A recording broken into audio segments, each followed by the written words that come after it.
Halo, aku Chris. Poppy and Christian segera dimulai. Ciciri.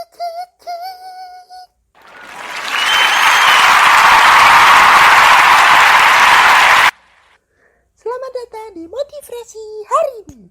Segmen yang akan membuat kamu lebih termotivasi, terinspirasi, dan lebih semangat menjalani hari-hari kalian. Semoga kamu selalu sehat dan tetap semangat ya.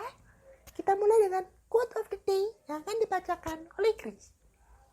Debt is like any other trap, easy enough to get into, but hard enough to get out of. Dari Henry Wheeler Shaw. Utang itu bisa menjadi jebakan yang sobat boci mudah masuk, tapi susah keluar. Kalau melihat judulnya, gitu nanti aku akan masukkan judulnya gitu ya.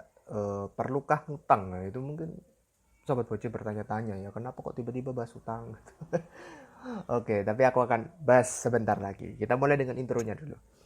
Mengatur dan mengelola keuangan adalah salah satu cara manusia untuk bertahan hidup.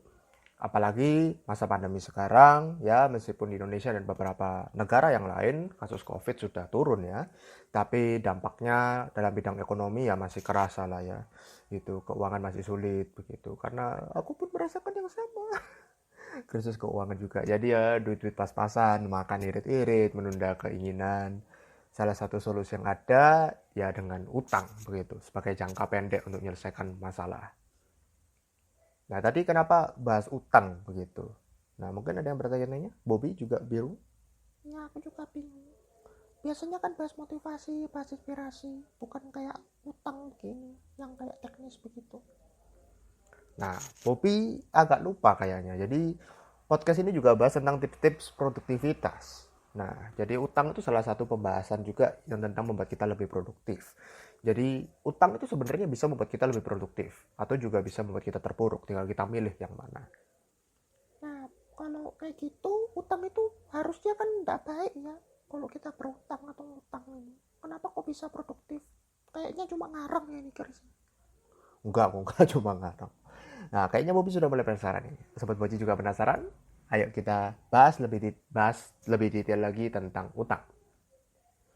Aku jamin setiap orang pasti pernah setidaknya satu kali utang atau berhutang ke teman apapun ya. Istilahnya ngutang, berhutang atau apa gitu. Kita bisa melakukan itu utang ke teman, saudara atau pihak ketiga seperti bank atau yang sekarang pinjol, pinjaman online. Tapi jangan dilakukan ya, itu banyak merugikan. Nah, jadi kalau bahasa yang umum itu namanya pinjam gitu ya. Pinjam entah itu uang atau barang atau jasa atau apapun itu. Nah, karena butuh uang cepat, jadi atau butuh sesuatu yang cepat, maka kita pakai cara cepat pintas utang gitu. Oh ya, nanti bayarnya gampang lah begitu, bisa diatur gitu ya. Apalagi yang tadi itu, kayak contoh yang aku sebut pinjol itu, pinjaman online itu ya susah gitu. Jadinya tambah masalahnya tambah keruh gitu. Kita mau pinjam tambah dipersulit. Nah, di episode kali ini aku tidak akan membahas sesuatu yang terlalu teknis seperti cara pinjam uang di bank dengan baik dan benar gitu, karena memang backgroundku ya bukan di keuangan, jadi ya nggak bahas itu kurang apa ya, kurang valid begitu dan kurang apa namanya, akuntabilitasnya kurang gitu ya, kurang profesional gitu bahas itu. Jadi hal-hal umum aja yang aku bagikan di sini di episode kali ini. Kalau sobat boci mau berutang itu bagaimana gitu, apa yang perlu diperhatikan. Nah, tadi sobat boci, Bobby tadi, sorry kembali. Bobby tadi bilang bahwa utang itu sesuatu yang buruk. Nah, coba aku luruskan dulu itu, bahwa mungkin sobat boci juga tidak sedikit yang berpikiran bahwa utang itu sesuatu yang buruk atau negatif. Nah, secara teoritis ada yang namanya utang produktif, ada utang konsumtif. Nah, apa itu istilahnya supaya tidak bingung? Nah, utang produktif itu utang yang dipakai untuk memutar sebuah usaha. Jadi utang itu dianggap sobat boci anggap sebagai pengungkit atau dongkrak untuk membuat atau menaikkan sesuatu. Misalnya dalam pekerjaan kita butuh modal untuk membesarkan usaha, maka kita pakai utang. Itu utang produktif karena utangnya dipakai untuk sesuatu yang bisa diputar. Jadi uangnya diputar lagi, itu dapatkan uang lagi yang lebih besar, harapannya seperti itu. Nah, utang konsumtif itu utang yang sebaliknya, dipakai hanya untuk memakai sesuatu untuk kebutuhan sehari-hari. Jadi utang itu dipakai hanya untuk membiayai kebutuhan sehari-hari, misalnya makan, belanja, habis itu mungkin kebutuhan keinginan yang diinginkan. Nah, itu uangnya tidak diputar kembali, dan itu sesuatu yang kurang bijak dalam kalau menghidupi keseharian itu menggunakan utang atau menghidupi keinginan atau gaya hidup dengan utang. Nanti aku bahas sedikit lagi tentang gaya hidup nanti sebentar lagi. Nah, karena yang tidak sedikit aku lihat juga terjadi, dan khususnya di sosmed, gak tahu apakah itu betul atau tidak, karena sosmed itu ya cuma buat pamer, bukan gak selalu pamer sih, tapi menunjukkan apa yang baik aja sebenarnya. Jarang kelihatan yang jelek itu di sosmed, itu jarang untuk media sosial. Nah, jadi yang aku sering lihat terjadi adalah utang itu dipakai untuk memenuhi keinginan hidup, bukan kebutuhan. Jadi sedikit berbeda ya. Jadi memenuhi keinginan hidup, misalnya beli gadget bagus, gadget idaman yang sebenarnya tidak terlalu dibutuhkan, di gadget kita masih bagus, gadget kita masih ada gitu. Nah, jadi karena utang itu dipakai untuk membiayai gaya hidup, atau utang tadi dipakai untuk membiayai gaya hidup. Nah, ini kurang bijak ya. Karena kalau tolak ukurnya itu hanya untuk memenuhi gaya hidup, ya tidak akan pernah ada atasnya, plafon atasnya atau batas atasnya itu tidak pernah ada, karena gaya hidup itu terus berkembang terus begitu. Kita punya uang 1 juta misal, maka kebutuhan gaya hidup kita ya setingkat dengan itu. Kalau kita gaya hidup kita kalau modal kita naik, penghasilan kita naik di atas 1 juta misalnya 3 juta, maka gaya hidup kita tentu lebih naik, tidak mungkin seperti yang 1 juta begitu. Jadi ada habisnya sebenarnya kalau ngikutin seperti itu. Jadi tidak perlu yang mengikuti segala sesuatu yang baru atau tren dengan membeli barang-barang baru yang bisa saja kurang diperlukan. Beli bekas saja atau second hand itu juga bisa kok sebenarnya. Nah, Bobby mau tanya, bagaimana kalau berhutang untuk memenuhi kebutuhan penting yang dibayar tapi waktunya lama?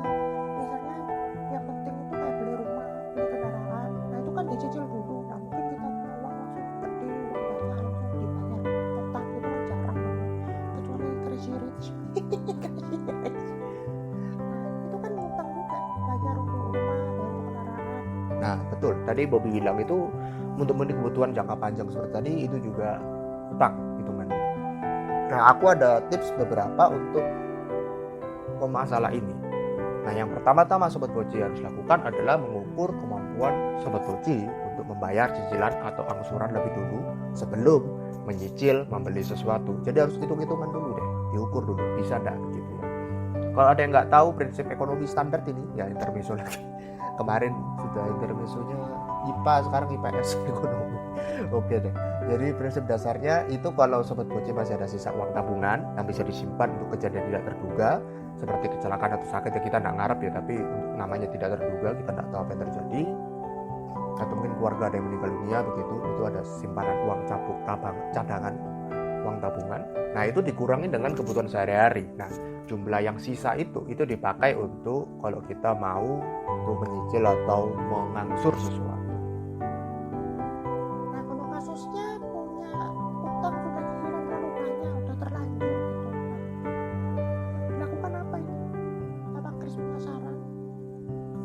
Yang pasti sarannya bukan melakukan cara-cara yang tidak halal. Itu yang pasti satu gitu. Aku jujur tahu, kita kan berharap podcast ini gak ngajarin begitu. Iya, sorry. Cuma buat bercandaan aja sih. Nah, kalau Sobat Boci sudah ada yang terlanjur hidup dengan utang, atau yang lebih mengenaskan atau parahnya adalah pakai utang untuk bayar utang, gali lubang tutup lubang. Nah, itu ada beberapa cara yang bisa Sobat Boci kerjakan untuk keluar dari lingkaran setan itu. Pertama, Sobat Boci bisa kurangi pengeluaran yang kurang perlu agar bisa menghemat dan punya uang yang bisa disisihkan atau ambil sedikit untuk melunasi utang atau cicilan. Jadi perlu untuk mengurangi pengeluaran untuk lebih menghemat. Bisa apa yang bisa dikurangi, jadi kita kurangi. Kedua, Sobat Boci bisa meningkatkan penghasilan. Jadi yang tadi mengurangi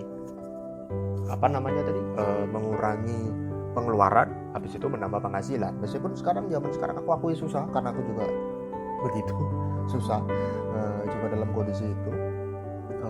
Tapi tetap kita usaha untuk mencari uang tambahan. Atau cara paling sederhana sekarang adalah banyak toko online. Kita Sobat Boci bisa buka toko online sendiri. Bisa jual barang-barang yang sudah tidak dipakai tapi masih layak.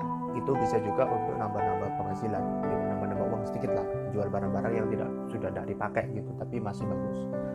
Yang terakhir, ini yang penting juga, jangan membiasakan diri untuk berhutang atau hutang bila kondisi Sobat Boci tidak mampu untuk melunasinya. Ini sebenarnya hampir balik dengan yang pertama tadi, untuk memperkirakan atau mengkalkulasi segala sesuatunya. Karena hutang itu seperti dari quote di depan tadi itu jebakan gitu ya. Mungkin kita awalnya tidak terlalu mau butuh sesuatu, tapi akhirnya tiba-tiba tergiur karena menarik dan tawarnya menarik segala macam, ya terjebak di situ terus menerus. Nah, jadi utang itu lebih baik jangan dibiasakan, apalagi kalau nggak bisa melunasi, khususnya yang berbunga-bunga yang ada banyak nambah berapa persen begitu kan. Ya karena namanya perusahaan juga cari bank misalnya, khususnya itu cari untung juga.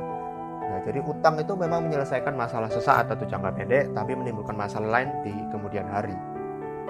Ya, cara-cara ini aku rasa Sobat Boci sudah tahu, udah asik lah ya dengan ketiga hal ini. Tapi yang penting, ada yang terpenting dari yang terpenting. Untuk masalah hutang itu soal niat, soal tekad, soal kemauan. Kalau Sobat Boci ada niat yang kuat dari awal untuk melunasi atau menyicil, maka Sobat Boci pasti akan sempatkan untuk menyicil begitu kalau sudah ada niat. Aku masih punya pertanyaan lagi. Nah, apa itu, Bobi? Misal semua syarat tadi sudah dicoba, Bobi sudah coba semua, pengeluaran dikurangi, penghasilan ditambah, utang ditambahin, tapi masih masalah keuangan ada terus. Harus lakukan apa itu? Nanti stres, jangan terus jawab, bukan nggak dipikirin ya, tapi apa gitu. Nah, pertanyaan ini agak susah soalnya pertanyaan memojokkan tersudut aku di sini. Tapi aku punya senjata terakhir, jangan khawatir, masih ada satu cara lagi. Caranya adalah memang ini tidak bisa menyelesaikan dengan cara cepat gitu. Jangan cara cepat bisa selesaikan masalah keluar dari keuangan, tapi ini untuk jangka panjangnya, yaitu investasi. Investasi ini kalau misalnya Sobat Boci tahu tidak selalu berkaitan dengan saham atau uang ya, aku maksud di sini. Bukan kita investasi di saham, investasi di sesuatu, barang dan segala macam, itu bisa, tapi bukan itu yang aku maksudkan terutama. Bisa juga kita investasi tanpa keluar uang yang banyak atau mungkin tanpa uang sama sekali. Istilah yang terkenal itu di kalangan para motivator itu investasi leher ke atas, investasi ilmu maksudnya. Jadi Sobat Boci itu tambah ilmu, mengasah kemampuan. Karena sekarang internet banyak sekali bisa dipakai untuk Sobat Boci nambah ilmu, nambah kemampuan. Yang tadi aku bilang bisa murah sekali, bisa gratis sekali, bisa gratis sekalipun begitu ya. Karena banyak kelas kursus-kursus online yang ada di internet sekarang, bisa coba di search, investasikan leher ke atas, investasi ilmu begitu. Dengan investasi seperti itu maka Sobat Boci bisa menyiapkan diri untuk naik bila ada kesempatan yang cocok, bisa keluar dari masalah keuangan. Akhir kata jangan sampai hutang menjadi jebakan dalam hidup Sobat Boci sehingga Sobat Boci susah keluar dari dalamnya. Karena seperti tadi, hutang itu masuknya mudah, keluarnya susah. Jadi jangan sampai jangan jadi jebakan dalam hidup Sobat Boci. Hidup banyak dikejar-kejar hutang, kenapa gitu kan tidak enak, itu tidak menyenangkan.